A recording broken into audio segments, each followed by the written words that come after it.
Creating a two-way relative frequency table, lesson 15.2c. We can use the data from a frequency table to create a relative frequency table. First, we need to understand how to determine the joint relative frequencies and the marginal relative frequencies in the table. So here we have a two-way frequency table. Joint relative frequency is found by dividing a frequency that is not in the total row or total column. So it's not down here, it's not here. So it would be these 6 in this particular table. We would divide these by the grand total. So if we wanted to do 7th grade green, we'd have 2 50ths. We would do 2 divided by 50. Here we have 2 divided by 50. We're going to see how many times 50 can fit into 2, and we know it can't, so we need to add a decimal point and some zeros.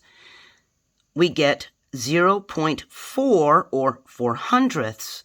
So the joint relative frequency of 7th graders preferring green for their shirt color is 400ths or 0.04.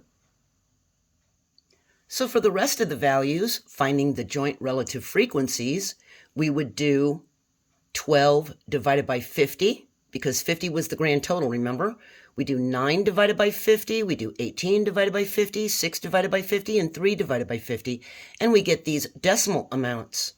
Now, for my literal thinkers, you're not supposed to circle these. I just did that so you could see them easier. We write the frequency as the numerator, and the grand total that was down here as the denominator, then divide to get the joint relative frequency.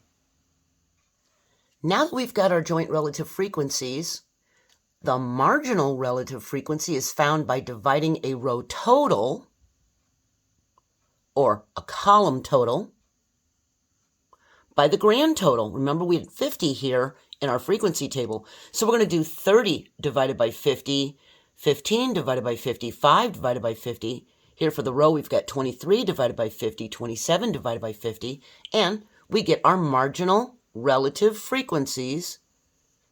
All in the orange are marginal relative frequencies. If the sum of the joint relative frequencies are equal to the marginal relative frequencies, we did it correctly. So adding 12 50ths and 9 50ths and 2 50ths is equal to 23 50ths, and adding 24 hundredths, 18 hundredths, 4 hundredths is equal to 46 hundredths. And then we can do the same thing for the columns. If they come out where the math is correct, we know we did it correctly. Now, some of you may have trouble remembering which one is the joint relative frequency and which one is the marginal relative frequency. Just look at the name. Marginal relative frequencies are along the right side and the bottom margins of the table. Margins are like the margins of a paper. It's like the edges of the paper.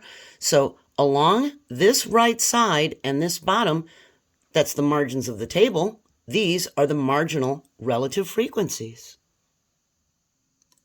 A joint relative frequency in a two-way relative frequency table tells us what portion of the entire data set falls into the intersection of a particular value of one variable, such as shirt color, and a particular value of the other variable, such as grade level. It's where 7th grade meets blue or 8th grade meets green. They are the relative frequencies of the paired data values, like the color and the grade. So joint, as an adjective in joint relative frequency, means shared or together. They're paired. A marginal relative frequency in a two-way relative frequency table tells us what portion of the entire data set represents a particular value of just one of the variables, such as only the color preference. They are the relative frequencies of the rows or columns. Remember the difference. The sums in a two-way frequency table are the total number of data values, like 50 students were surveyed. The sums of the row totals and column totals in a two-way relative frequency table are 1 or 100%. 100% were surveyed. So notice the difference. In this one, we just have the number of the data values for a frequency table, but in relative frequency, now we've gotten into percentages or decimals. Now, if you're looking for more lessons involving two-way tables, I'm going to have links to my high school geometry videos in lesson 13.4a, b, c. I talk more about two-way tables and relative and marginal frequency. We even get into conditional frequency. And you can see we're going to get into that in the final lesson here. So we're finished with 15.2c. We're moving on to D, calculating conditional relative frequencies. I hope you can understand what I'm trying to teach you. I hope I've made it easy for you. If I have, hit that like button so I know that you understand. And please join me for the next part of the lesson. And of course, have a wonderful day. Bye.